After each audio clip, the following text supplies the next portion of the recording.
Monday, bringing in showers and storms mainly during the morning with a few showers in the afternoon. A nice cool down heading into next week. Download the Local 3 weather app, free for iPhone and Android. I'm Chief Meteorologist David Carnes for the Local 3 Storm Alert Team. Your current Milligan Vane temperature is 81 degrees. MilliganVane.com. This is Alfonso Revizo, General Manager over at Crown in Cleveland, your local Jeep and Ram dealership. Mix 1041 is celebrating 25 years of being your home for the UT Vols. A quarter of a century of Go Vols. As part of our celebration, Mix 1041 is giving you an opportunity to win tickets to every UT football game this season, home and away. We're giving away home game tickets on UT Ticket Tuesday, presented by TVFCU. Road game tickets will be given away each Monday before a road game, presented by USS. Vols 25 on Mix 1041. For all the details, visit mymix1041.com.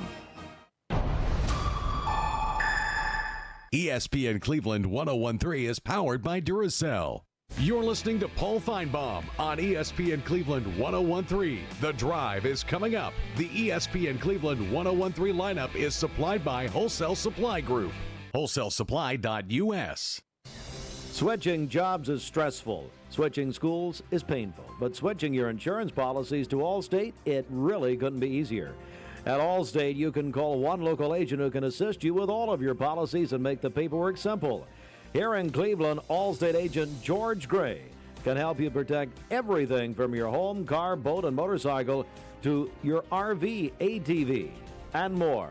See George Gray, Allstate Insurance on Keith Street. Are you in good hands? Hey, Andy Morris here. Join me along with my co-host on The Drive, presented by Hardees, weekdays at 5 p.m. on ESPN Cleveland 1013. Cleveland and Bradley County's local sports show, weekdays at 5 on ESPN Cleveland 1013. From the Kia of Cleveland Studios, this is ESPN Cleveland 1013, WCLE HD2 Cleveland, W267BI Cleveland, ESPN Cleveland 1013. The top of the hour is presented by Best Buy Metals, making the top of your house the best it can be. Visit bestbuymetalroofing.com.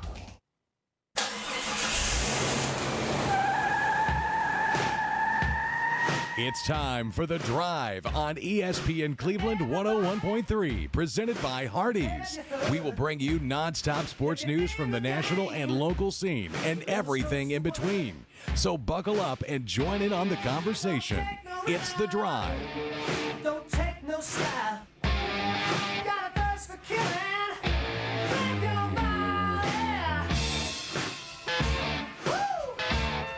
Welcome back to The Drive here on ESPN Cleveland 1013. Andy here along with Jim and Jacob. And I just got to go ahead and get this off my chest, Jim. I come in here today. I'm rushing in here from practice. Don't worry. We're in our assigned seats. And Slim Money Mason is over here just cramping my style where I said, and listen, I want to lead with this. Before I completely just go off on him on air here, I always love when we get the Cowboys in here producing the show. They do a great job. They're polite. They don't give us a hard time. When Mason's over there producing, he's like, okay, come on, let's go to break. What are you doing? Why are you still talking? Like, man. I didn't know we were at school and I had to sit in my assigned seat. Creatures of habits, what we are. I'm glad that Elijah's here today. But the only thing I don't like about it is that I have to rub elbows with Slim Money Mason over here. Well, or he likes to get it. And I got to say this, too, so you can get the visual image. When I walk into the studio, he's literally sitting in the chair that I sit in every day, looking over his shoulder with his teeth over his lip, going, waiting on a reaction. Is that good enough for you? Is that a good reaction, Mason? I just sit in a chair, and you tapped me on the shoulder, and I said, what do you want? Andy's the type, though, at church, someone sitting in his pew, he'd ask them to move. Honestly. But here's the thing. The reason I enjoyed COVID is because I had to be 6 feet apart from you. It didn't work. It didn't work. It was a mandatory. I had to stay 6 feet away from you. And this is a man who's just getting over COVID. Exactly. Oh, I get what you're saying. I thought you were talking about back in 2020. Okay, I got you. That's what I'm saying. Like that was my favorite rule was 6 feet, but it was because I got to stay 6 feet away from you. When we had to do the radio, we even thought about putting a little. I need to bring. Listen, Jacob's had COVID back so many times. I don't even know what time he's talking about. That is true. Need to get this guy To a doctor or something over here. I don't know. That's where he's getting diagnosed. He got diagnosed multiple times by a doctor. Jacob, are you a doctor diagnostic guy, or do you go get the at-home test kit? I went in this time just thinking I had a sinus infection, and I was going to just get like a steroid. I normally just get a steroid shot and move on. And they came back in with a mask on, like, you have COVID. And I was like, I don't feel bad enough to have COVID. But, boy, about 4 hours later, I felt like I got hit by a truck. They came back you in. felt like you had COVID, didn't you? Yeah, I did. They came back in with a mask on. And they said, yes, you are a Bulldog fan. It is contagious. Winning is contagious. It's going to be one of those days. The ball crossed the goal line. That's all I'm going to say. Oh, God. Please, let's not go. After the fumble, for sure. Let's not get into that again. Lord, I had dreams last night, nightmares last night about that. It's like, oh, goodness. No, I do have an opinion. I'm kidding. I do have an opinion about replay in general. College football, they're doing it wrong. Well, they do. It takes so, and they do too many of them. I tell you who's not doing it wrong. The ACC. I love the way they're doing it. Well, I like the fact that the ACC is transparent about it. I'm just talking about like the fact. How many times in that game did they go down onto the field, stop game of play? Oh, it was ridiculous. We're going to review the spot. We're going to review this. You don't see, if you watch an NFL game, they don't do that crap. No. College football is broken when it comes to replay. They overdo it. You pay Kirby Smart $12 million a year. Give him a red flag, and if he wants to challenge a play, let him challenge the play. And I'm not against that at all. And Jacob, you'll be able to count this a little bit better than me. But at one point in the game, they had played like 30 seconds of football in like a 15-minute period. And it was because that's insane. They did the review, but then they reviewed spots on the field. It's awful. Here's the thing that gets me. There is no reason for the head official wearing a white hat should have to look at a monitor himself. There should be somebody up there in the press box or up there giving him the information. The ball needs to be spot, because it would be so much quicker. The official wouldn't have to run over there to look under a hood. Let someone that's in a studio basically say, here's where the ball needs to be. Play stands or upheld, I guess, nowadays. Or, we're going to change the call. But it can be done so much quicker if the head official wasn't one actually looking at it. Also, can we agree that if you can't come up with a ruling within a minute, then it needs 30 seconds. It needs to be the call on the field. 30 seconds. I say 30 seconds. If you're looking at it and you can't decide within 30 to 45 seconds, then the play on the field stands. Absolutely. And I don't have a problem. I think 30 seconds is a little rushed, and you don't want them to rush to a poor call or just go with the call on the field because they didn't have enough time. I just don't want these 5-minute replays. I don't mind a minute 30 seconds. We'll say a minute. I can live with that. Something like that. And that's something that the booth, their job needs to be, they're already on top of it. Right. So when that referee on the field puts the headset on and that clock starts, he can say, hey, I've watched it 4 times already. It was a first down. In Major League Baseball, the umpires don't look at it. They listen They get the signal. There's no reason why football officials can't do the same thing. And you know where that comes from in Major League Baseball? They've been doing it in the minor leagues. They did it during spring training this year. It comes from New York. That's right. There's some joker in New York City that's reading a computer for that specific game. If the Braves, which I just mentioned them today, by the way, if the Braves are playing the Dodgers and Spencer Strider throws a strike and Freddie Freeman saying it was a ball, immediately, no, it was a strike. Spencer threw a strike. They know, and it takes 10 seconds. Absolutely. It's so much better. It's insane. It's insane how quick it is. How do y'all feel about the chip in the football for like the NFL? Getting rid of the chains? I'm all for it. Anything that can speed the game up. Yeah, I'm okay with it. And here's the thing, we talked about this. The reason I didn't love the pitch clock idea was because I'm the type of guy, like, if I go to a Braves game, I'm there for 4 hours. I want to be there. Same here. I want to be there. I want to eat a hot dog. Love extra inning free baseball. I love that. With football, it's already a long game. Don't make it longer with all the stoppages. And so I'm okay if you've got a marker in the ball and they say, hey, that's where it was when he was down. There's so much technology nowadays. Utilize it. Just like tennis. Tennis has been utilizing it for years now. Probably a couple decades. Yes. So if you have the technology to say, hey, the sensor at the very end of each end of the football, there's probably some type of very super paper thin, lightweight aluminum that you can wrap around the pigskin inside the football, whatever, that sets off sensors on the field. With these NFL stadiums, the stuff they've done with the fields, you look what they do with the teams up north, being able to put the heat Like heat what they're doing in coils, Buffalo. to melt the snow and all the things. They've got the technology to say that football on GPS mapping only went this far, and that can be connected to a scoreboard, and the official not even have to make the call. He can look up to the scoreboard, and if it says first down, he got across the line. And the thing about college football, and we all know this, is that the halftime is so much longer in college football than in NFL because they have marching bands come out there. With NFL, you go to an NFL game, there's hardly anything done at halftime. They get them in, they get them back out, and it's time to play the third quarter. They do some quick contests at NFL games. Yeah, like that. And that's why an NFL game lasts 3 hours max.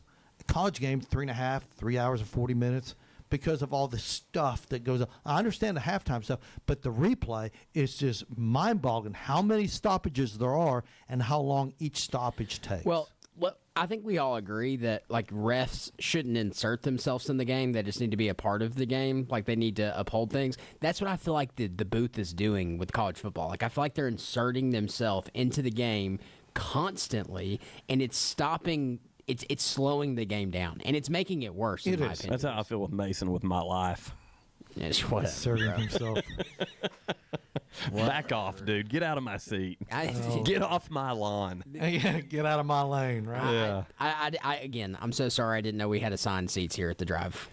He's just mad. He's the one that's got to move all the time. I do have to listen, I've been more than happy to swap with you. We'll swap in between. When we go to our first break, we'll swap. If you want, I don't care. There you go. Jim volunteers, problem solved.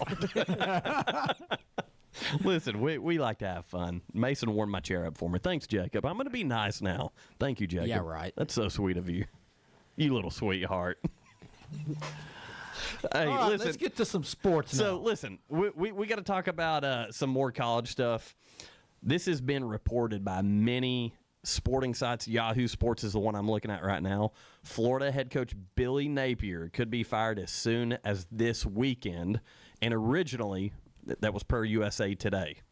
Yeah, I'd been hearing that. We've been hearing this for a month, guys. But I really think the urgency is there now. Apparently there was a board meeting with some big-time boosters and the athletic director and the administration, to where Scott Strickland is starting to feel the heat himself now. There's urgency because there's other big players that are going to be on the board. Like, there's other big teams. Like, Penn State is a great job for someone to go take. And now your coaching pool is starting to shrink. Okay, I want to throw out some names, some schools and names to you. I want you to say yes or no. They'll be fired or they'll be back. All right, let's start the SEC. Brian Kelly. LSU will be back or he'll stay? I think he'll stay. I don't think he's going to be fired. I think he's going to leave. Oklahoma, Brent Venables. He's close to the hot seat. Like he had a hot seat early. He got off of it because he had a Heisman contending quarterback. Now they've lost to Texas. It's dicey. Yeah, and he talked about we're no longer in the Big 12. Like he had eight losses. I know. The Big 12 conference actually they made him look bad with that tweet. Andy, what do you think about Brent Venables? I think he hangs around. I think he's going to do enough to keep that job. I think they like him up there. I really do. Okay, Billy Napier. Real quick before we move off him, isn't this the AD's last year?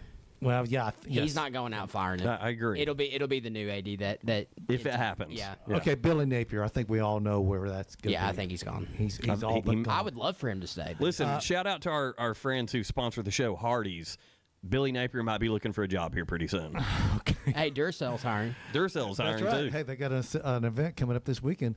Shane Beamer at South Carolina. He's safe. They have the hardest schedule. Like you look at it now, I think if everybody reworked the schedules to what we know now, their schedule is insane. And I think coming off of a year like last year where he surprised so many people, I think he showed them that he can win the big games. I think he's safe. I think the expectations for this year were just way too high. Hugh Freeze at Auburn. I'm thinking that seat's starting to get hotter and hotter.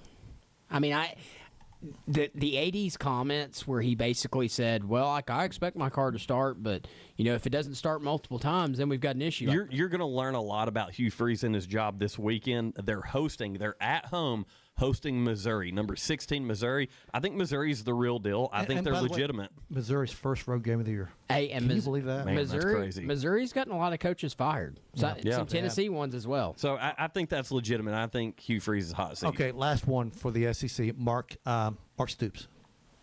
I think he's gone. I think just like Brian Kelly, I think he finds a way out on his own. You know what's nuts? That would be the luckiest. As an AD that signed two of the worst contracts for coaches between Coach Cal and Stoops' contracts, he would be the luckiest guy in the world to get out of both of those. Okay, Yeah. I know we don't want to do this real quick. Big Ten. Let's Sharon Moore at Michigan. I think he's starting to build on that. I think he's safe, though. I think he's safe at this point. I think they're still fighting the allegations. If he beats Ohio State again, his job is just fine. Jonathan Smith at Michigan State. I think he's gone. I do too. Yeah, I agree. Greg Schiano, Rutgers. Safe. Yeah, they love him. And last one, Luke Fickell, Wisconsin. I think he's probably on his way out. He is gone. I think he's so. all but gone. And I hate it for him because, man, such a good resume, and the expectations there were so high. I think that's been part of the problem. But the program has slipped under his watch. Well, and I'm going to say this, though. I don't think you can recruit to Wisconsin now like you used to be able to. Similar to the Nebraska, all joking aside, I think there are outside factors that kids say, well, I can go be an elite offensive lineman anywhere now, when back in the day, Wisconsin survived on being able to run. You think back to Ron Dane. They survived on being able to run between the tackles because they just had Jonathan Taylor a few years ago. Their offensive line was always head and shoulders above everybody else's. That playing field has evened so much now that these teams that used to say, Tennessee was wide receiver U and Notre Dame was tight end U. You're seeing other teams kind of say, Notre Dame hasn't been tight end U. That's been Georgia. Here in the past 5-6 years, I agree. I do agree. But you're right. But the last 10 starting tight ends at Notre Dame have went on to play and start in the NFL. I always become tight end U too. But I was another one. Dallas Clark, exactly. Like you think about these, like Miami got the number one offensive tackle in the country, and it's because of NIL. Yes. Like they were willing to pay him $2 million. The schools with the most money, or the schools that could be. But you just mentioned it too. I think the NIL stuff tacks on to what I'm saying, because I think even pre-NIL, we've seen a shift in college football to where there's so much talent, there's so much weight room knowledge, there's so much prep knowledge now that all these linemen weren't just going to Nebraska. Yeah. They weren't just going to Wisconsin anymore. We were talking the other week, or last week I think it was, where I didn't realize this, that Mark Cuban's been giving a lot of money to Indiana. Basically, he's doing what Phil Knight's been doing forever at Oregon. I was not aware of the money that Mark Cuban's been throwing at Indiana. And so that brings up my next question for you. Signetti, does he stay? Or does he get I think he does. I think he is going to get – he's going to be making $15 million next year somewhere. I think he's going to get – either Indiana's got to pony up and pay him, or he's going to be making that much money somewhere else. I think he's going to get a restructured deal, and I think he stays at Indiana. Going back to what you had brought up with the question of, do we feel like these coaches are on the hot seat, on their way out, whatever – I think Brian Kelly, the reason I took that stance, he's getting paid down there at LSU. He's got a great gig. He'd be crazy to leave, but I think he is going to leave because you know why? I really think he's going to be Penn State's next head coach. Here's the thing, and I don't know if you guys agree with this. What's happened at Indiana and Vanderbilt has changed the eyes and the thought process of a lot of ADs and presidents. They're like, well, if you can turn around that fast, how come our guy's not doing that? And so I think you're going to see people pulling the plug a little quicker on guys, but they're like, well, Indiana's never won. They're winning now. That's a certain Vanderbilt style. had never won. That's a certain style of a head coach. That's why, and those guys are going to be targeted. And I'm just saying, but I think it's going to put pressure on current coaches, ADs, and presidents to make those changes. Oh, that's why Penn State expects to win national championships. Yeah. That's the expectation that they've set, and they're looking at Signetti, who did it and is now on pace to do it in year 2. The problem with Signetti going anywhere, I have a feeling he's going to be playing deep into December and January. That's true. I got a question for Jim. Jim's our Big Ten guy here on the show. You've got more intel with the Big Ten than Jacob and I It's fine. I didn't have a thought. You can cut me off. could Go dream ahead. of. What was your thought? I was going to say it's hard for another school to come in and hire them because they would have to wait past the signing day, wait past the portal. Like you can, if you're Penn State, you can't wait on Signetti. Like you have to go. I agree with that. You have to go find somebody. If you're Florida, you can't wait for Signetti because you have to go find somebody that's going to get boots on the ground. Imagine a Sorry, coach go like ahead. could you imagine a coach like a Signetti leaving Indiana in the midst of a playoff run to take the money at Penn State? That would be ridiculous. We've seen things similar to that back in the pre-expanded playoff era where some coaches said, hey, I'm going to take a big job, I'm leaving. And I'm not going to coach the bowl game. Yeah, exactly. We've seen that, but to do it in the at playoffs, that level in a playoff where you're still alive with a chance to win a national title is going to be complete chaos. But so this is what I wanted to ask you. You're very knowledgeable, Jim, dadgum over here, with Big Ten, what the expectations are, what coaches are getting paid. If you were going to pinpoint a number, an annual number on what Penn State is going to offer their next head coach, what do you think that number is? I think it's higher than what Kirby Smart's making right now. I think it'll be $13.5 to $14 million. Right now. And Kirby Smart's the highest paid coach with $13 million. Yeah. I think Penn State's going to pony up. I think they're going to strike out a couple times with some targets. And I think you're going to see a lot of coaches get some raises as a result. But I'm going to tell you, Brian Kelly is making looks like annually here 10 or 11. He's around 10. So he's around 10. So I really think he leaves that job at LSU to make $3 more million a year. I'm going to play the other side of this. I don't think they go after him because I think his age is the thing. Well, in my opinion, you're looking at a carbon copy of Franklin. You're looking at a guy big game performance wise. Like he had great seasons at Notre Dame, couldn't get over the hump. He's down at LSU. He had a Heisman quarterback. Still can't get over the hump. Yep.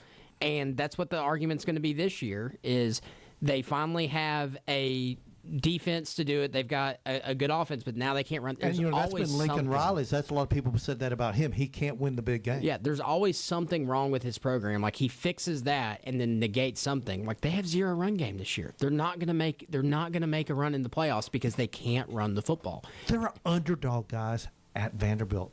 Yeah. Vanderbilt is favored by a point or point and a half. For the first time, I think ever against LSU. Ever. Yeah, when they were going up against a ranked team, they are the favorite. Guys, Indiana's in favorite over teams that they have never been favored over in my lifetime also. It's crazy stuff going on at Vanderbilt and Indiana. So crazy. I think they can go two ways. They're going to go try to make a splash hire where they go try to get a Marcus Freeman, where they try to go get a Lane Kiffin, where they try to go get a guy that they think can take them to the next level, or there's a guy at Ohio State that can recruit his absolute tail off. What's Ryan Day getting paid? Do you know that? You're talking about the offensive coordinator. I'm talking about Hartline. Okay. Yeah. And he is being wooed. I'm telling you, he's good. He was wooed last year, and he stayed at Ohio State. He's going to be wooed again. There's no question. You're sitting here like, does Penn State want to do it? They're having to pay him $50 million. They're having to pay Franklin $50 million. Do they want to dish out another 13 on a coach they don't know if they can do it? Do you go the younger route with a guy that you know can absolutely recruit and just hasn't had the job yet? Yeah. I mean, Brian Hartline, he doesn't take a back seat to anyone when it comes to recruiting. He is Ohio State's #1 recruiter, without question. I mean, he's great at it. And I'm going to tell you something. If he were to take that Penn State job, a lot of the verbal commitments to Ohio State would switch to Penn State because they want to play with Brian Hartline. I'll promise you that would happen. Yeah. Jacob, you're such a sweetheart, man. I'm so sorry I interrupted you a minute ago. I really didn't mean to. Hey, it's okay. You do it a lot. It's fun. Hey, I do want to get this out there because we completely whiffed on this yesterday. Didn't talk about it. We had a ton of entries for this, but it's our Vols 25 giveaway presented by USS. We're giving away tickets to Vols road games every Tuesday. So we're going to announce our winner from yesterday because we had so many entries for this. This week's game at Alabama, obviously, that's a big ticket right there. Getting your hands on those tickets. USS is taking care of you. Also, they're doing it next week at Kentucky and a couple weeks down the road at Florida on November 22nd. A few weeks down the road there.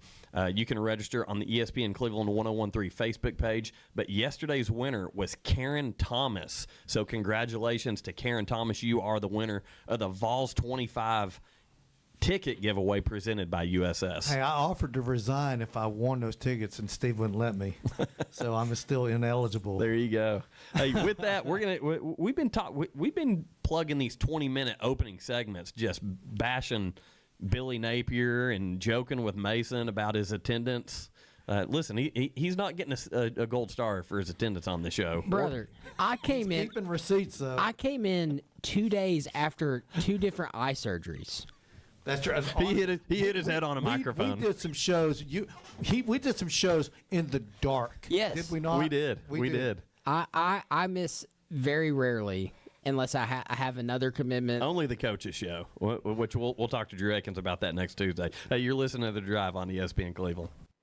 The Drive will be back after a quick timeout. Stay tuned for more nonstop sports talk on The Drive, presented by Hardees. Now at Hardees, 2 hand-breaded chicken tender wraps are only $5. Mix and match your favorite flavors like buttermilk ranch, honey mustard, and spicy. Endless combinations start with 2 warm tortillas, each filled with 100% white meat, juicy on the inside, crispy on the outside, hand-breaded chicken tenders.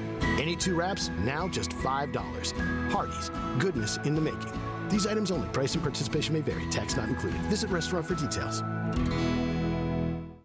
When competition is fierce, sports injuries happen, and Center for Sports Medicine and Orthopedics is here to help. Saturday sports clinics are available at our Chattanooga and Cleveland offices from August 23rd through November 8th for the treatment of non-emergency orthopedic injuries like sprains, strains, and fractures. Doors open at 9 a.m., no appointment needed to be seen by our highly trained physicians and clinical staff. Saturday sports clinic dates are subject to change. Check sportmed.com for the latest information. That's sportmed.com. For the past quarter century, Mix 104.1 has been your home for UT Vols football. That's something to celebrate. Vol 25 is here. ESPN Cleveland 101.3 and USS are giving you a chance to win tickets to all of the Tennessee road games this season. Each Monday before a road game, you can register to win tickets to that Saturday's Vols game. Vol 25 is brought to you by USS. Visit USSTN.com/Chattanooga. For more information, check out our ESPN Cleveland 101.3 socials on Facebook and Instagram. Need a new shop, garage, or other unique space? Explore post-frame building kits from Best Buy Metals. Best Buy Metals kits utilize steel trusses for the ultimate in strength and durability. When you need it to last, call Best Buy Metals. Stop by or visit bestbuymetalroof.com for your custom structure. Do you suffer from unsightly leg veins? Are your legs turning brown or swelling? Do your legs feel heavy, tired, or achy? Do you have restless legs or leg cramps disturbing your sleep? These symptoms are signs of bad veins. Dr. James Gooden at Milligan Vein offers an office treatment that can make you look and feel better, and your procedure is covered by most insurance. Find more information online at milliganvein.com or call Dr. Gooden today at 423-961-5682 and get rid of those bad veins. Men, when it comes to your health, don't cut corners. At Tennessee Valley Urology Center, they do men's health the right way. They believe in evidence-based treatments, honest conversations, and care that's tailored to you, not cookie-cutter solution. Call or visit tnvalleyurology.com to book your appointment today. Welcome back to The Drive, presented by Hardees. Join the conversation. Text 423-749-1013. You can also listen anywhere on our website, ESPNCleveland1013.com.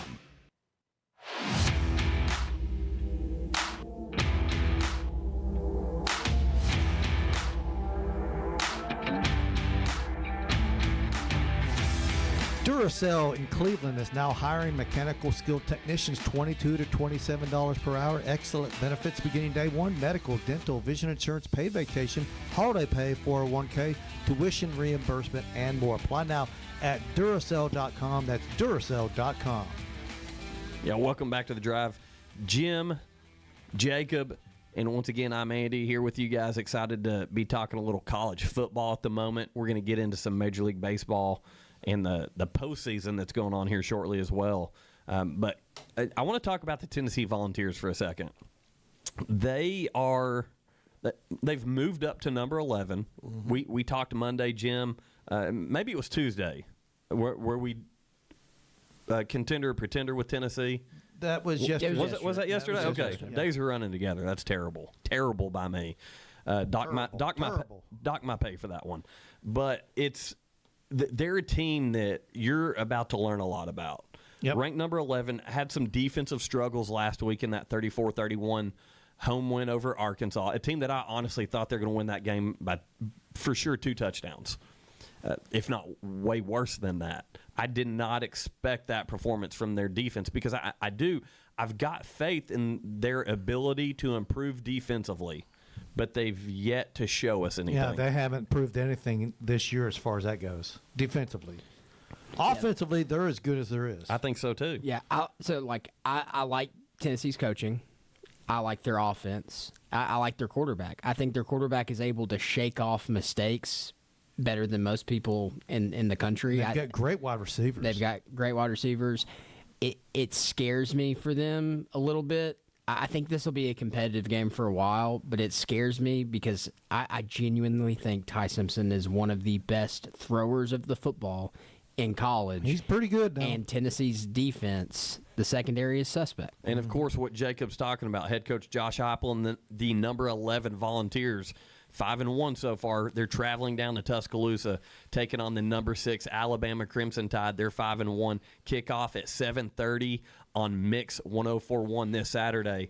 And you mentioned Ty Simpson. The biggest thing that you can see it right here. I typed it out a little while ago. I don't read that. So they have to. I know you don't. It's clear. You have to pressure Ty Simpson if you're Tennessee's defense. You have to find a way because they're down a couple players. Kalen DeBoer announced that running back Jam Miller, who's missed a lot this year already, the guy that was really expected to be, the one getting the bulk of the carries in the backfield for them. He's dealing with a concussion and is questionable for the game Saturday. Why do I have a sneaky suspicion, though, he's going to be okay by game? I may be wrong, but I just have a feeling he's going to be okay. He's only played in 3 games this season because he was coming back from a broken collarbone. That's right. He took a pretty nasty hit in the Missouri game. I remember watching it live and and he didn't come back in that. The problem is they've got a left tackle that they can stick in the Wildcat. Is that not correct? That's insane. Proctor. 375 pounds. And he legitimately he run like he kind of reminds me of an even more athletic Jordan Davis. If you remember Proctor, at first he was committed to Iowa, went to Alabama, entered the transfer portal, say he was going back to Iowa, when in fact he came back to Alabama. I think someone upped the ante on the NIL thing. But this guy, he's a weapon. Yeah. I mean, he really is. Alabama's favored by 7.5. If I'm not saying it, if you were a betting man, that scares me. Which side would you be on? That scares me. That number scares me in that game. 7.5. Like I think Tennessee can score points. Like that's it. But I also do. The problem with these big games, and I want to know y'all's opinions on this. I almost feel like the primetime games, refs just kind of let them play. They don't normally insert themselves in the game very much, so holding never gets called. Did he watch Georgia Auburn? That wasn't a prime time. I know it was at 7:30, but that wasn't the game of the week. I'm talking about the national game of the week. Refs pretty much keep the flag in the pocket unless it's egregious. And for instance, against Georgia, Georgia was holding Alabama. Alabama was holding Georgia. We got one call all night long. That's it. You were watching guys getting ripped to the turf. So, can you get pressure on Ty Simpson in a game like this, where it's going to be the primetime game? It's going to be the game that everybody's talking about. I don't know. It's interesting to me. Third Saturday in October, so everyone's ready for it this Saturday. Where's that USC Notre Dame game as far as game of the week? That's at the same time too. Yeah, I hate that, and I do hate that because I'm honestly probably going to be flipping a little bit. I might pull a Slim Money Mason to get another TV hooked up in my living room, so I at least have that Tennessee game on. That's the good thing about the YouTube TV, man. You can put the quad thing on there if you want. I like that for games that I'm not invested in. I want my full screen for my game. Well, I'm going to be watching the Tennessee game on a projector on a blow-up screen in my garage this weekend. We're having a little house party. Is that right? For some friends. That's cool. I've got an inflatable projector screen. Yeah, I've seen those. It's almost as big as my carport. So we have one too. We've not taken it out of the box. Yeah, it's. Are you serious? Yeah. I watched the Texas-Georgia game on it last year, and so we're going to do it this year and have all the friends over and have the kids and let them play outside and let the adults have. That's pretty cool. Have their fun. So good little setup for the third Saturday in October for that game. Again, cool. Tennessee, Alabama, big game there. And so I want to talk about another big game. We're talking about big game within the SEC. Is Kirby Smart and the number 9 Bulldogs are hosting number 5 Ole Miss. Lane Kiffin and the crew are coming over there to Sanford Stadium. I lost faith in Ole Miss when I saw them beat Washington State by 3 points. So 6-0 means nothing to you. It means no. I think Georgia wins this game, and I think they win it fairly comfortably. It's a 7.5 spread there too. I think Georgia wins this game by 17 points. I think last week, and then I'm going to let Mason speak on Georgia because just like Jim with the Big Ten, Mason knows Georgia as good as anybody. But I'll say this. I know last week was ugly for Ole Miss and Lane Kiffin. It was sloppy, whatever word you want to tab to that. It was a classic case of we played Georgia next week. Overlooking them. It was a classic case of one of those rat poison games Nick Saban used to talk about, like, hey, you mess around, they might catch you.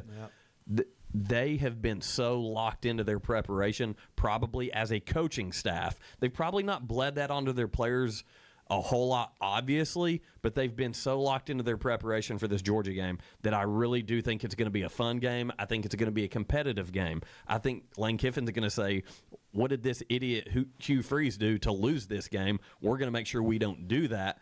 And I think it's going to be a nail-biter, but I still have the Bulldogs winning.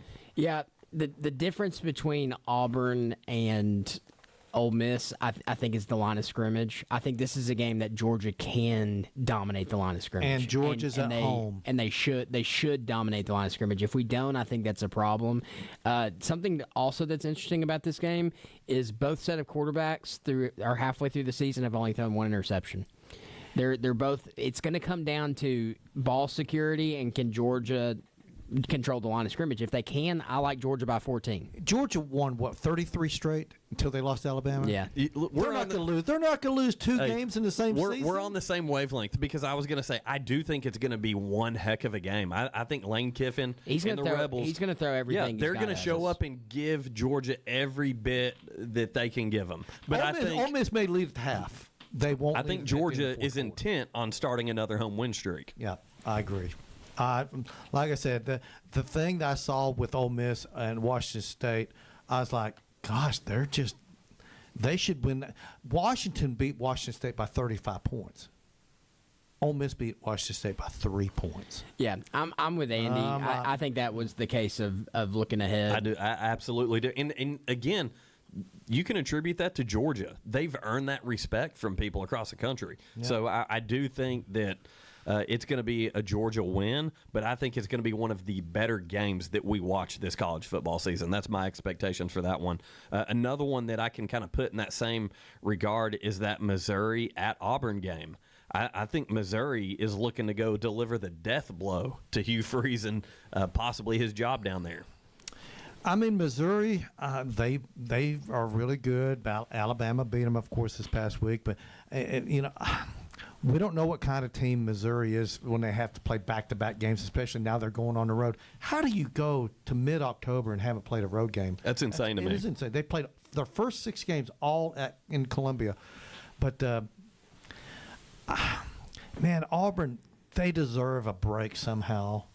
Well, I just don't know if they're do they? I don't know if they're going to get it this week, man. And I think this is just you saying that. I think they feel like, when are we going to catch I think they're too worried about that. Maybe right. And I think we're about to see the implosion take place with Auburn. Hate it for them, not really, but it is what it is. My thing is like to be a good team and to be a good coach, like you have to.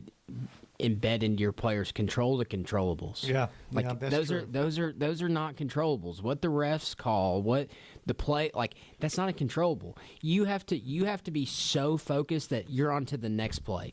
Then the most important play is the next play, and then the most important it's the next play. Like they're so focused on all the outside noise and everything else that's going on.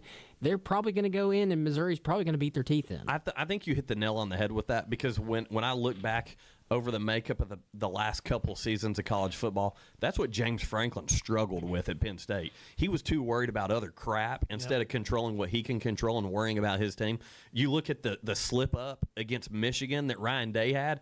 It was in moments of, you could tell he was flustered. He got outside of who he is as a coach. Well, it changed the way they called that game was different than the first 11 games. And you could tell that wasn't sitting well with Ryan Day. You could see the red cheeks and he was not in his element. And I don't think that happens again this year, though. I really don't. I think Ohio State beats Michigan here in a few weeks. But my point is, yeah, you say that, and I start thinking about these coaches that do that. And it's the same group of guys that we talk about on this show all the time. So the guys that pay attention to the small details, the guys that aren't worried about the outside noise, and one of those guys is Clark Lee. And I think Vanderbilt has a shot at talking about delivering a death blow to Brian Kelly and his job at LSU. It might make it easy for BK to walk. Yeah, Clark Lee's an interesting situation. And the reason what I'm about to say is, I think he's really high on a lot of people's lists, but he's a Vandy grad. Does Vandy, because he's going to be, people are going to want to contact him and get interest. Will Vandy pony up and pay him? Well, this is what I think's funny about your statement. One thing that I've heard him say several times watching press conferences, he says this verbatim. We've got money. Vandy's got money. Oh, they should. He's not afraid to throw it out there. Well, and they haven't spent it.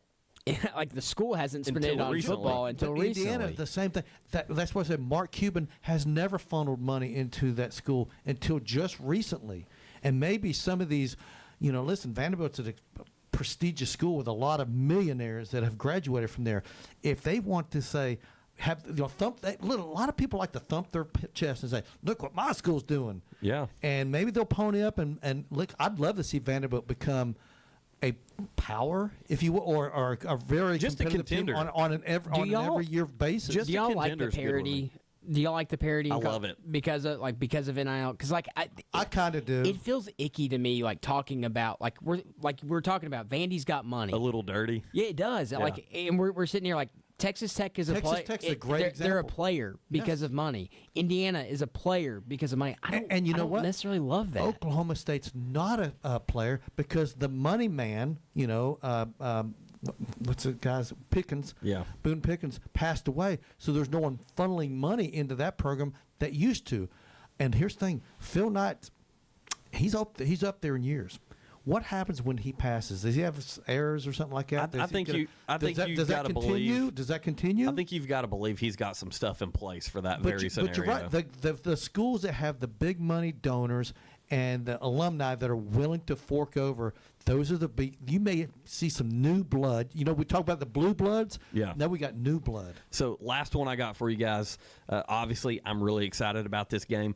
2 ranked teams, USC at Notre Dame, and this is going to, in my opinion, decide for sure. If Notre Dame loses this game, they're out of the conversation. Not a possibility of getting into the playoff. I think if USC loses this game, still obviously being in the Big Ten, and that won't be their second loss. That'll be their second loss. I think they're still alive, but they could take a tough hit depending on how close of a game it is. Yeah.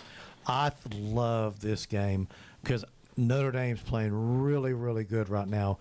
USC's playing really, really good right now. Notre Dame's home team. I got to go with the home team on this one. If this game was being played in Los Angeles, I may go with USC. And it's a 7:30 kickoff at night at Notre Dame Stadium. It's a very special thing. It's a rarity. I'm as a Notre Dame fan super excited of this game. There was a stretch of time where I believe the USC had won in this matchup going back to the Pete Carroll days 11 years in a row, and I was sick and tired of it. One of those being that Reggie Bush push game, which this is the 20th anniversary of that, by the way. Here, by the way, what's shocking to me, talk about Alabama and Tennessee's 7.5 point favorite, Alabama. Notre Dame's a 9.5-point favorite. That's a little bit, but that's a lot of points. It is. Man. So you're catching 3 being at home, and so they're saying that they're a touchdown favorite, basically. Pretty much, yeah. So that's incredible. This is an interesting game because, in my opinion, both coaches feel like their back's against the wall. They both feel like they can't lose because USC still has a conference schedule they've got to go through. Notre Dame can't lose because that puts them out of the playoffs. So it's one of those games where like Alabama coming into Georgia could not afford to lose that game. Yes. They could not. Georgia could. Like they could afford to lose that game. They didn't feel the heat. Yeah. Whereas now, like I think both of these teams feel that heat of if we want to continue to compete to win a national championship, we've got to come out of here with a win. Listen to what USC has after Notre Dame. They've got at Nebraska, on the 18th, so they're awful week after Notre Dame. Then they play Nebraska on the 1st of November, Northwestern Iowa, at Oregon, UCLA. So this is a must-win for them. This is a must-win because you got to feel like Oregon's going to get USC. UCLA might show up and get your tail too if you're USC, but the way they're playing right now, I know Tennessee fans aren't necessarily happy about that. They're 2-0 under their new interim coach, man. Yeah, a little big league. So I'm going to say this before we let you take us inside the SEC, Jim. But that Notre Dame USC game, I think C.J. Carr, over the past 3-4 weeks, has solidified himself as one of the best quarterbacks in the country. He's playing well. To only be a sophomore in his first year of game experience, I'm really excited of having to relate him to someone with a better height, better weight, better tools and mechanics. I relate him to Ian Book, that consistency of a guy that you're going to roll out there for multiple years as your starting quarterback. Super excited about C.J. Carr, what he's going to do at Notre Dame. Brady Quinn, come on. Well, I was going to recent. I was going to recent. More recent, okay. Yeah. All right. We doing Inside the SEC? Yeah. Hey, Jim Gums got us covered. Inside the SEC, sponsored by Southern Heritage Bank. Okay. 5 times this year, all 16 SEC teams will play on a Saturday. This is the only time this entire year in which every conference team is playing a conference game. So you got 8 conference games coming up. At 12 o'clock, you got LSU and Vanderbilt. At 12:45, Oklahoma, South Carolina. At 3:30, you got Texas A&M and Arkansas. 3:30, Ole Miss and Georgia. By the way, Georgia leads that all-time series 33-13. At 4:15, you've got Mississippi State at Florida. That's the only game, by the way, where there's not a ranked team playing in a game. Texas is at Kentucky at 7 o'clock. I think that's going to be a blowout. And then the two late games. Number 11, Tennessee at Alabama at 7:30. Alabama leads that all-time series 59-40 with 7 ties. And then the last game on the SEC network at 7:45. Number 16, Missouri playing at Auburn. Auburn does lead the all-time series 3-2. So that is inside the SEC. The only week where every team plays, and it's not all conference games. Good stuff right there inside the SEC, sponsored by Southern Heritage Bank. And, of course, of those games, Tennessee at Alabama is going to be on Mix 104.1 at 7:30. That's kickoff. And the Georgia Bulldogs, big game for them, hosting Ole Miss, that game right here on ESPN Cleveland 101.3 with a 3:30 kickoff. With that, we're going to take a quick break. When we come back, quickly going to talk some Major League Baseball and some high school football as well, all right here on The Drive. The Drive will be back after a quick timeout. Stay tuned for more nonstop sports talk on The Drive, presented by Hardees. Hey Cleveland, are you suffering from fatigue, low sex drive, or just not feeling like yourself? Optimize You is the answer that you have been looking for. Our team is here to listen and help you become the best version of yourself again. So find us online at OptimizeYouCenters.com. That's OptimizeYouCenters.com.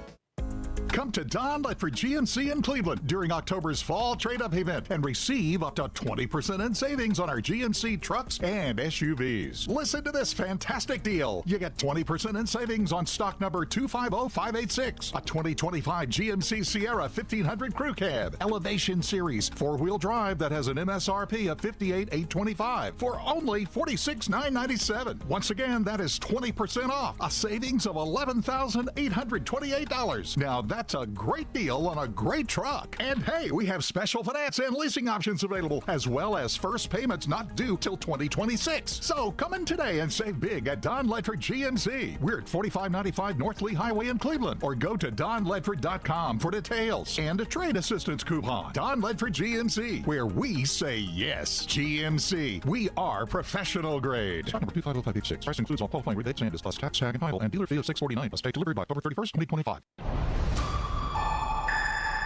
ESPN Cleveland 1013 is powered by Duracell. Not all composite decking is the same. Enjoy life's beautiful moments on an equally beautiful composite deck. Envision's products feature deep, non-repeating grains and distinct colors throughout each pour, offering a truly unique appearance unlike anything else on the market. Learn more and find inspiration for your project at Cleveland Plywood. Cleveland Plywood Company, 2700 20th Street Northeast in Cleveland. This is Alfonso Reviso, General Manager over at Crown in Cleveland, your local Jeep and Ram dealership. Do your legs feel heavy, tired, or achy? Dr. James Gooden at Milligan Vein offers an office treatment that can make you look and feel better, and your procedure is covered by most insurance. Visit milliganvein.com or call Dr. Gooden today at 423-961-5682.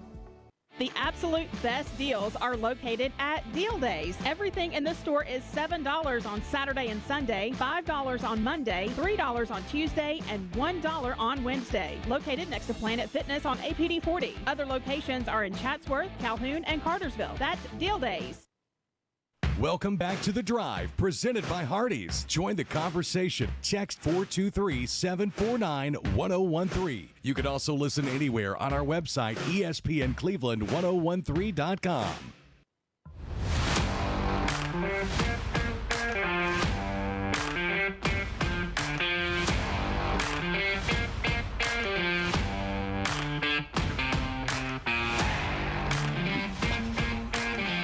When it comes to Mayfield Dairy ice cream, you'll never have a boring bite. Their limited edition ice creams include cherry chocolate chip and banana pudding.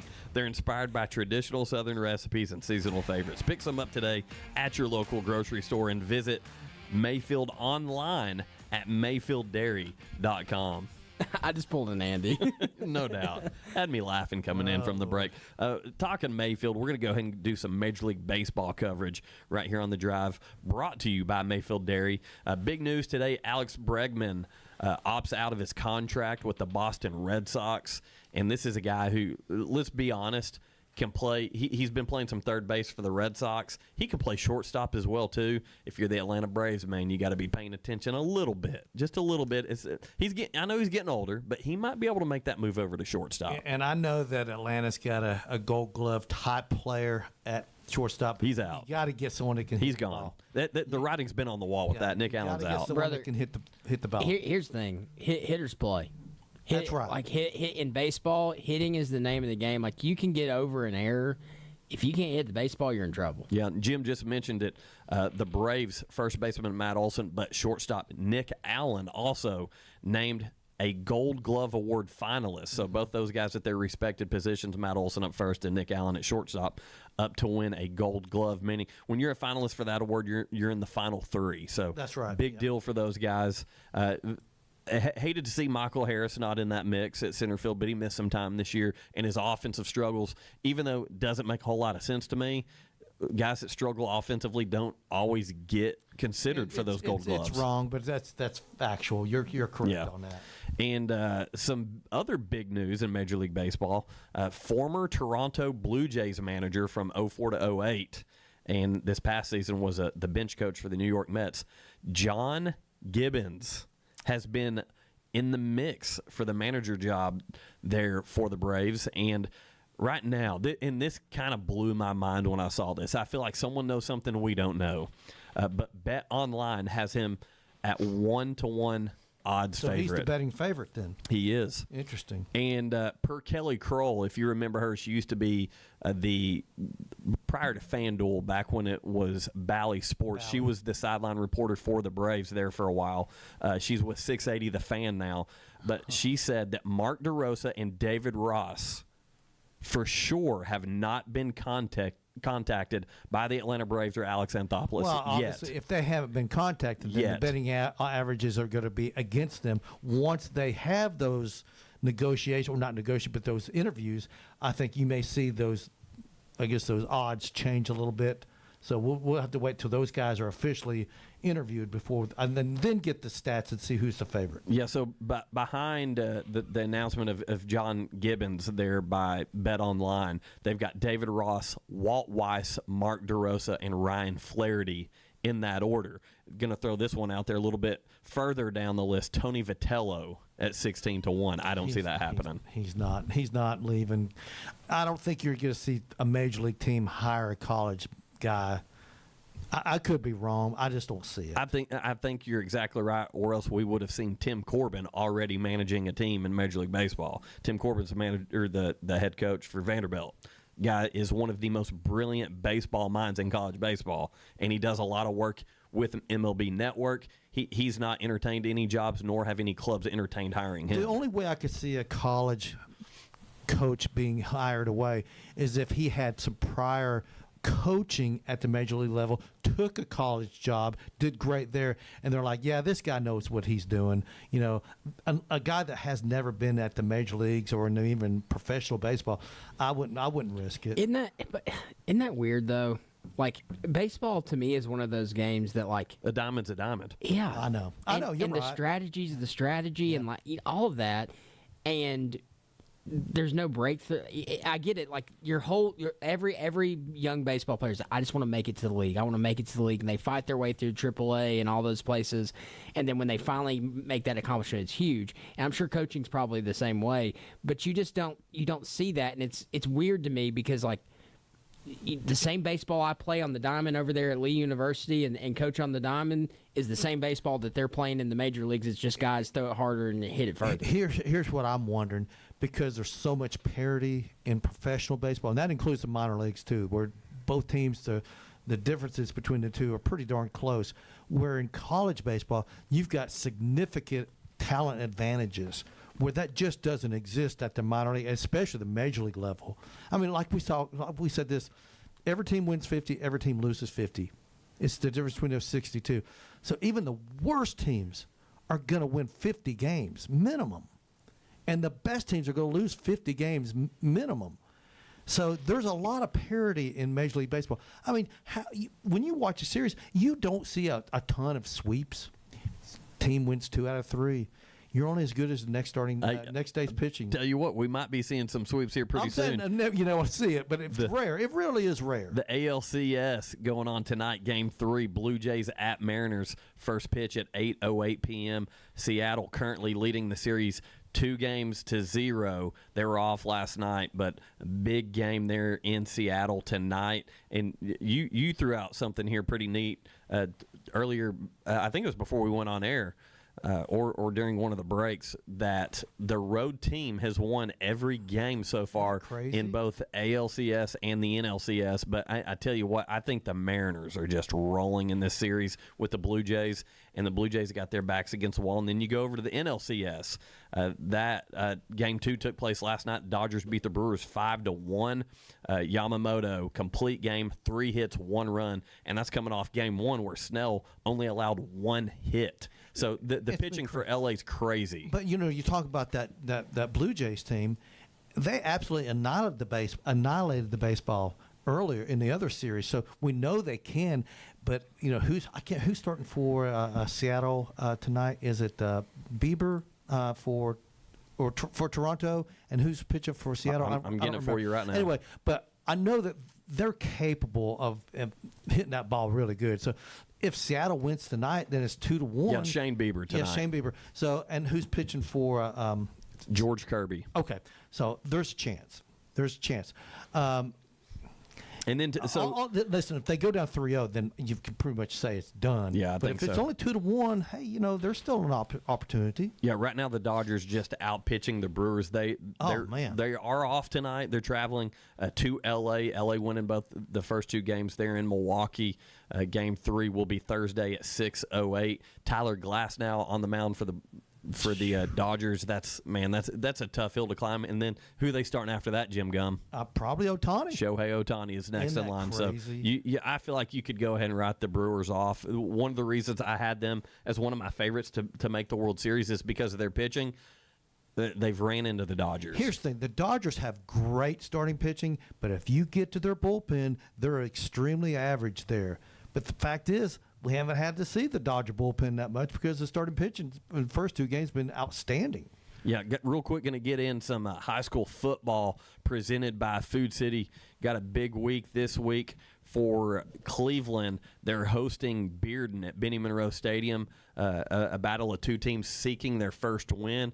Got to feel good about the Blue Raiders in this one. I really feel like they're about to open up and take out some frustration because just kind of diving into this one, Cleveland's got athletes. Bearden, not so much. They had a mass exodus over there, and some people might say Cleveland kind of dealt with the same thing, but Cleveland still got some young athletes over there. Bearden, not so much. Walker Valley at Lenore City. Jacob and I will be on the call for that one on Cleveland's Oldies 99.1. Of course, Terry and his crew will have that Cleveland game on Mix 104.1. And Bradley is on a bye week, so they get to rest up this week and get ready for the home stretch of the season. Yeah, that's a tough one.